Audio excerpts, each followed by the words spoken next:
Selamat pagi buat kita semua. Kita mengucap syukur kepada Tuhan Yesus, Bapa kita, karena pagi ini kita bangun dalam keadaan sehat, badan kita terasa segar, kita menghirup udara yang segar. Kita akan mulai membaca firman Tuhan kembali, tapi kita berdoa dulu. Bapa di surga, terima kasih Bapa untuk kasih setiamu Bapa. Pada pagi ini Engkau membangunkan kami dalam keadaan sehat, badan kami terasa segar. Bapa di surga, terima kasih untuk semua berkat yang begitu luar biasa Engkau berikan kepada kami. Bapa, saat ini kami akan membaca firman-Mu kembali. Ajari kami supaya kami mengerti akan firman-Mu ya Bapa. Supaya kami tahu dan mengerti akan maksud yang Engkau ingin sampaikan ke dalam hati masing-masing kami agar kami melakukannya, dan biarlah itu menjadi kemuliaan bagi nama-Mu. Hapuskan segala dosa dan pelanggaran kami Bapa. Sempurnakan doa anak-anak-Mu di sini. Kami berdoa di dalam nama Tuhan Yesus, Juru Selamat dan Penebus kami. Amin. Di video yang lalu ya, tepatnya tentang Yesus berjalan di atas air. Kalau aku mau ingat, dulu di Indonesia,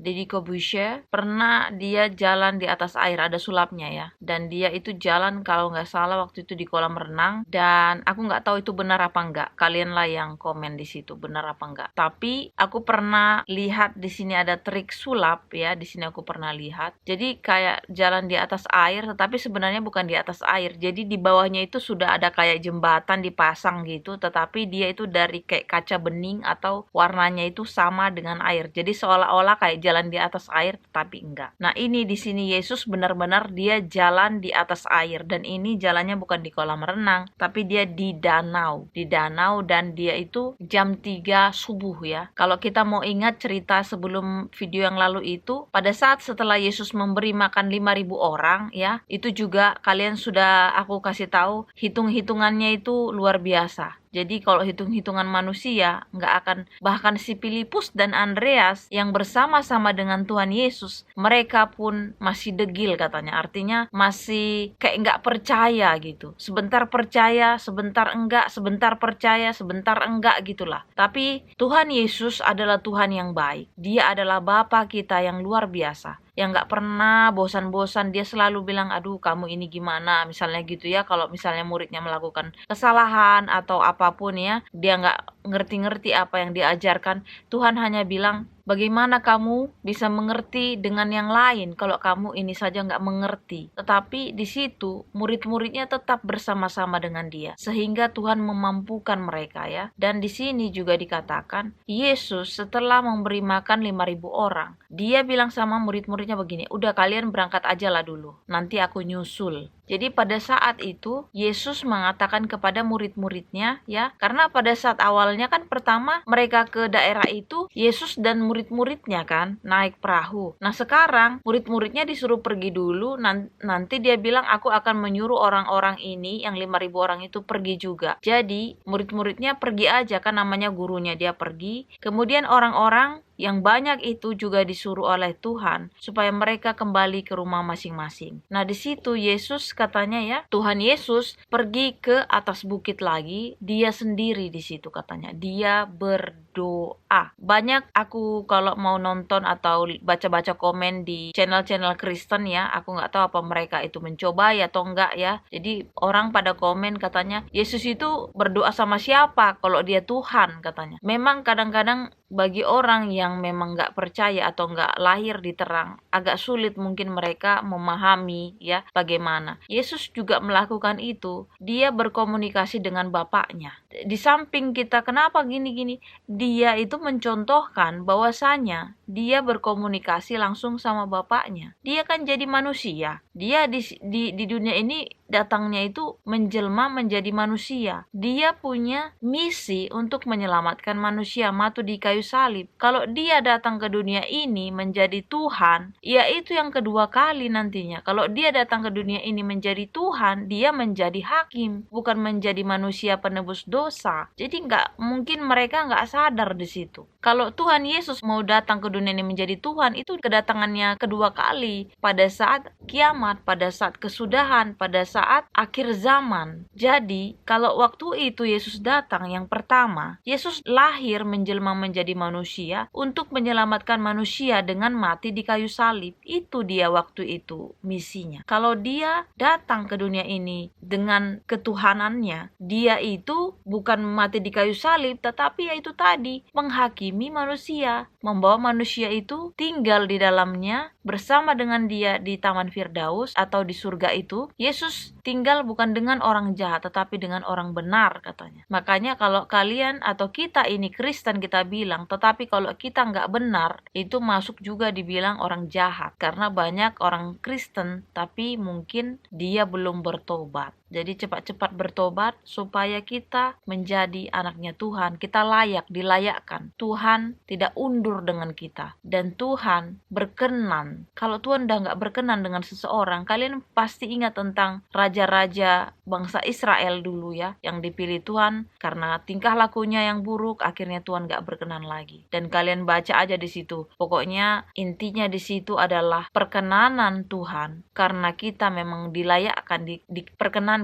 Bagaimana Tuhan mau berkenan kalau hati kita, jiwa kita yang kita lakukan dosa semua? Gak bisa lah. Kalau kita melakukan dosa, kita berkenannya sama si jahat, si iblis. Makanya jangan salah pilih bapak. Kalau tingkah laku kita si jahat, berarti bapak kita si jahat. Kalau tingkah laku kita yang baik, menyenangkan hati bapak kita yang di surga, berarti bapak kita dia, Tuhan Yesus ya, Bapa Allah. Yang kita sebut dia itu adalah Bapa di atas segala Bapa, Raja di atas segala Raja, Tuhan di atas segala Tuhan, Tabib di atas segala Tabib. Jadi kadang kita nggak tahu membedakan. Kalau kita masih tinggal di dalam kebebalan kita, ya, kita nggak menyenangkan hati Bapa. Jangan kita panggil-panggil Tuhan, Tuhan, Tuhan. Kalau perbuatan kita masih belum juga mencerminkan kita anak Tuhan, jangan komplainnya ke Tuhan, minta ini itu. Ya komplainnya kau minta sama si jahat gitu loh. Jadi di sini kita harus paham ya, harus kita mengerti. Makanya Tuhan Yesus datang ke dunia pada saat yang pertama, dia misinya menyelamatkan manusia, bukan dia datang aku ini Tuhan. Kalau dia datang kayak gitu, dia itu datang kedua kali, pada saat kedua kali. Kalau yang pertama misinya adalah untuk dia lahir ke dunia menjelma sebagai manusia dan dia ingin menyelamatkan kita dari dosa. Karena hubungan kita sama Tuhan itu pada saat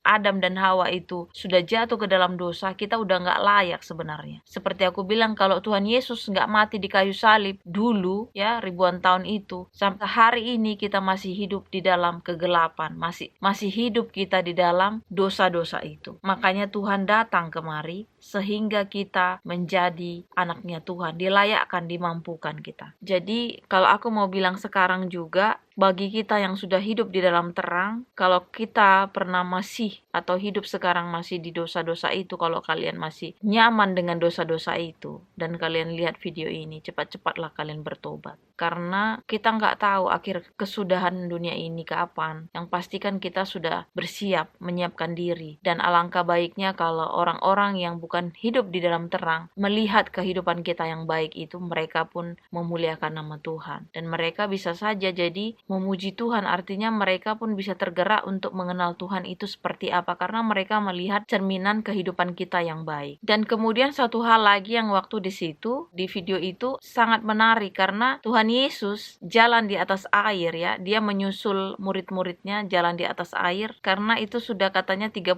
mil kalau nggak salah itu. Kemudian Yesus datang jalan di atas air ke perahu murid-muridnya. Kalian pasti tahu ya, itu hitung-hitungannya gimana itu. Orang-orang yang mungkin BMG ya, Badan Meteorologi dan Geofisika itu, pasti mereka kan udah tahu ya, tanah ya yang bisa ditempati. Kalau air bakalan kita tenggelam, itu artinya kan kita harus berenang. Kalau jalan di atas air loh. Itu kalau bukan Tuhan siapa? Oke, kalau memang pun setan katanya pun punya kuasa. Kita baca di Alkitab, setan diberi kuasa. Tetapi kalau yang namanya setan pun diberi kuasa, dia ada limitnya. Karena dia bukan Tuhan. Tuhan itu infinity, tidak terbatas. Dia itu maha, udah maha lah, pokoknya maha segala-galanya. Jadi pada saat itu orang murid-muridnya di perahu ketakutan dia. Hei hantu katanya, lihat itu. Apalagi wajah Yesus itu yang bersinar-sinar itu ya. Makanya aku bilang di sini, mungkin sangat sulit bagi orang yang belum mengenal Tuhan Yesus itu siapa. Dan bagi kalau kalian bilang, emang kau tahu gimana? Kalau mau secara jujur, memang aku belum pernah lihat Tuhan Yesus secara langsung. Tetapi aku pernah merasakan kasih setianya. Bagaimana dia menyelamatkan aku. Aku merasa dia selalu ada di sampingku. Meskipun aku nggak ngelihat secara, oh ini Tuhan Yesus gitu. Kalau mungkin aku lihat, aku udah langsung udahlah bawa aja lah gitu ya. Pasti aku nggak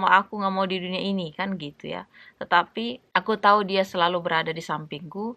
Aku tahu dia selalu menyelamatkanku dari apapun ya. Karena itu tadi seperti aku bilang, kalau kita selalu berkomunikasi dengan dia ya, selalu berkomunikasi, kita merasakan loh. Makanya dibilang iman adalah segala sesuatu yang kita harapkan dan bukti dari segala sesuatu yang kita tidak lihat. Itulah iman. Jadi Tuhan itu selalu bekerja, ibaratnya nggak perlu dilihat tapi selesai semua ya. Yang penting di sini kita mau dulu, percaya dulu dan melakukan. Nanti Tuhan yang akan melancarkan semuanya. Sama seperti waktu Yesus itu tadi ya, jalan kemudian dibilang hantu katanya. Tapi kata Tuhan Yesus apa? Tenanglah, ini aku. Kemudian si Petrus ya bilang, engkaukah itu Tuhan? Iya, ini aku. Dia bilang, aku ingin ke sana. Bolehkah aku ingin ke sana? Aku mau ke sana. Ibaratnya dia mau ke tempat Tuhan Yesus yang lagi jalan menuju perahu itu. Kemarilah, kata Tuhan. Tetapi pada saat si Petrus itu udah jalan, padahal dia sempat, cuman katanya apa? Karena ada angin yang meniupkan wajahnya itu ya, pasti kayak semelir angin gitu. Dia katanya apa? Jadi takut dan dia hampir masuk ke dalam air itu. Dan untungnya dia cepat-cepat langsung bilang, Tuhan tolong aku. Akhirnya Tuhan Yesus mengulurkan tangannya dan mengangkat si Petrus. Dan Tuhan bilang, mengapa engkau bimbang? Di sini juga kita mau berpikir, murid-muridnya itu butuh proses. Bukan langsung gampang dipilih Tuhan itu, karena apa? Dipilihnya orang biasa. Tetapi kembali lagi, pekerjaan Tuhan itu bukan ece-ece, bukan kaleng-kaleng. Tuhan memilih yang orang biasa.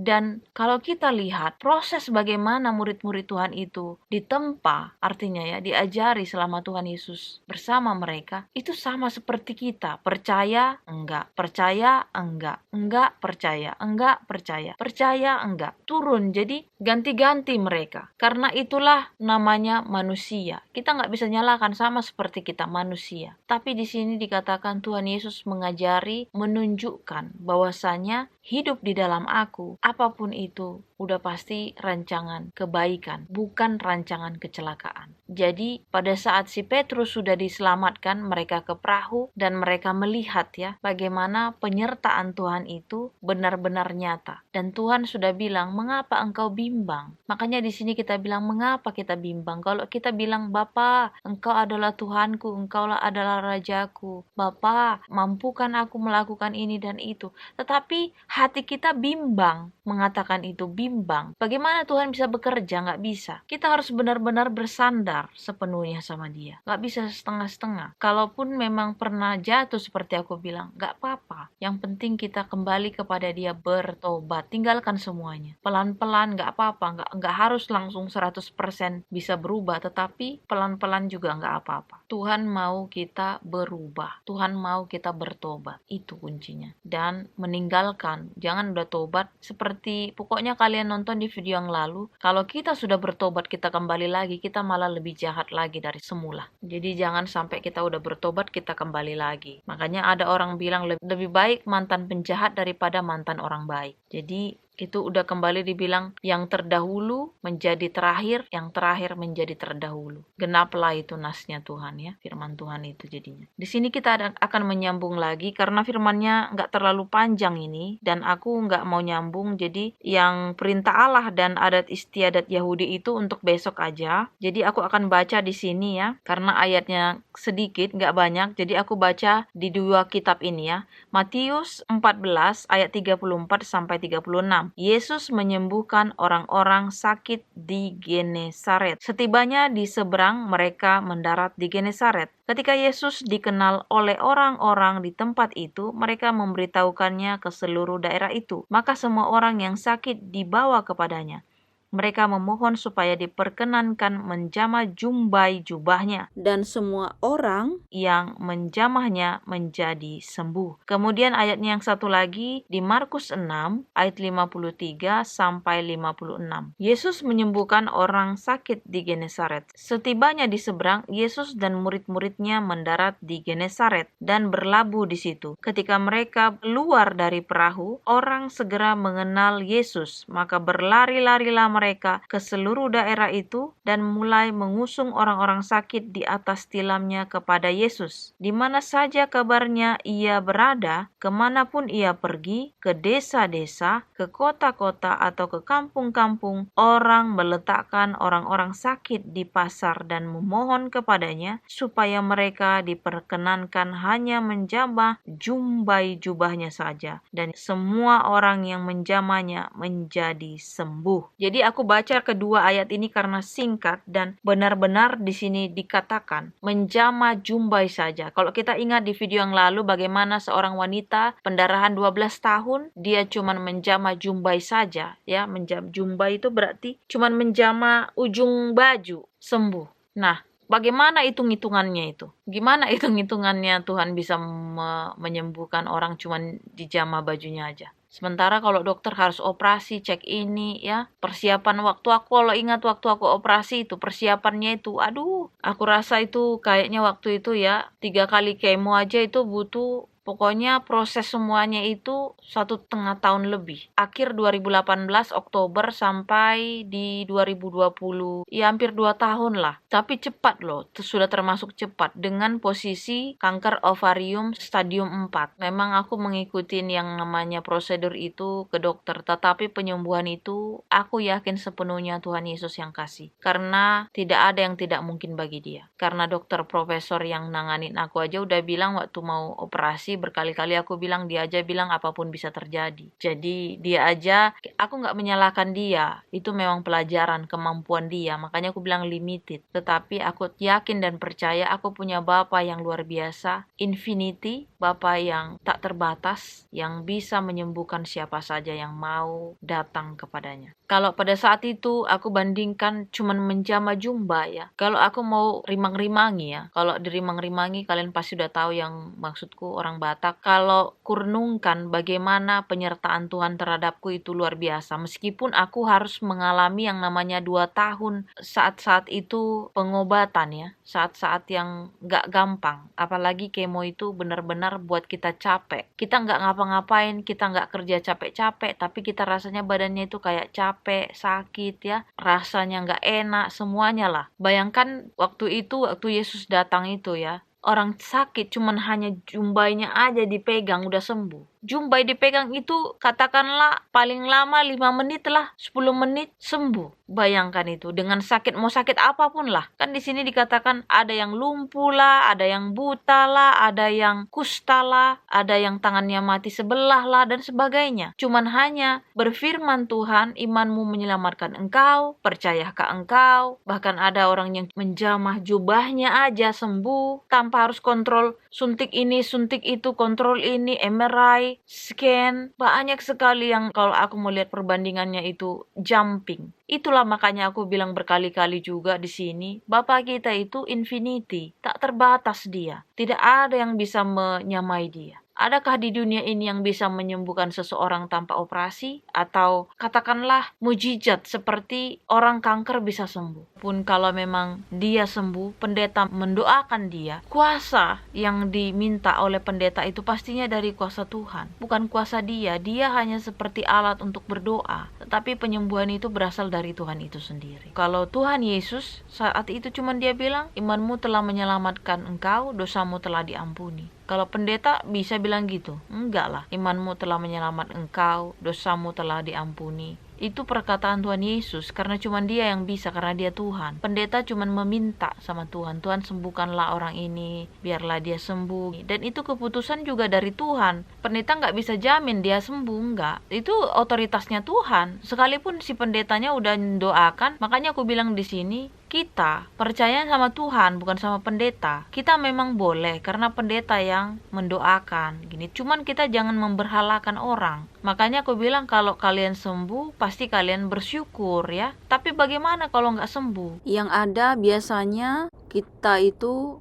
komplainnya jadinya ke Tuhan. Berpikirnya itu mendewakan pendetanya, bukan gitu. Tetap Tuhan itu sumbernya, tetap dari Dia, bukan dari pendeta. Pendeta bisa mendoakan, tetapi bukan Dia yang penyembuh. Jadi kita harus bisa bedakan di situ. Makanya di sini aku bilang, bagi kalian di luar sana yang nonton videoku, lagi sakit kah, lagi masalah apa, cari Tuhan, berlutut pada Dia. Berlutut pada Dia, meskipun seperti aku bilang, aku sakit dan aku yakin sepenuhnya bahwasanya Tuhan Yesus yang menyembuhkan aku. Karena apa? Karena seorang profesor yang menangani aku pada saat itu bahkan sudah dilihat tanda-tanda kebaikan ya. Kemo katanya kankernya sudah mulai kecil ya, tidak menyebar lagi. Kondisi badanku sudah lebih baik dilihat dari cek darahku. Tetapi sebelum operasi, si dokter udah bilang apapun bisa terjadi. Apapun bisa terjadi, beteken ya kalau bahasa Belanda artinya aku bisa mati di situ, di meja operasi itu aku bisa mati juga. Tetapi kasih karunia Tuhan masih memberikan aku hidup saat ini. Kasihnya yang luar biasa itu masih memberikan kesempatan buat aku. Makanya kita di sini, aku bilang kembali lagi, buka Alkitabmu, berdoa pada Tuhan, datang ke hadiratnya. Minta ampun, bertobat, jangan mengulangi lagi.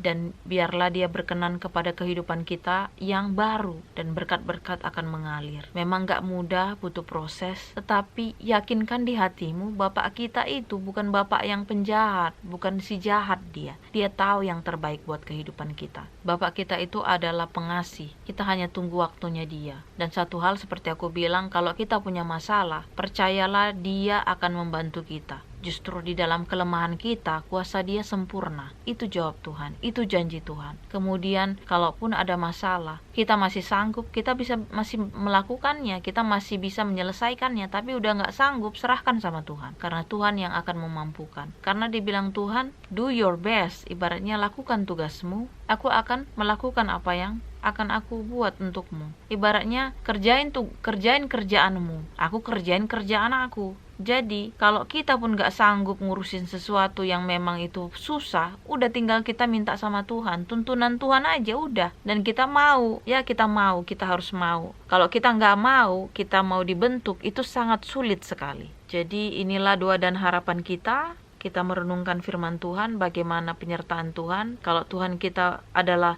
Tuhan yang biasa, gak mungkinlah sampai Dia bisa menyembuhkan, bahkan cuman megang bajunya aja bisa sembuh orang. Itu gak mungkin. Tapi karena memang Dialah Tuhan itu, Dialah Bapak kita yang sangat baik. Kita berdoa. Bapa di surga, terima kasih Bapa untuk kasih setiamu. Bapa, firman-Mu semakin hari semakin menguatkan iman percaya kami. Terima kasih Bapa. Terima kasih Engkau berkenan kepada kami. Ampunkan segala dosa dan pelanggaran kami Bapa. Bapa, hanya kepadamu kami selalu mengucap syukur Bapa. Hanya kepadamu kami bersandar Bapa. Karena Engkau adalah Tuhan di atas segala Tuhan. Raja di atas segala raja. Tabib di atas segala tabib. Dan Engkau perkasa, Raja damai dan penyayang. Bapa di sorga, terima kasih Bapa, terpuji dalam nama-Mu. Kami berdoa di dalam nama Tuhan Yesus, Juru Selamat dan Penebus kami.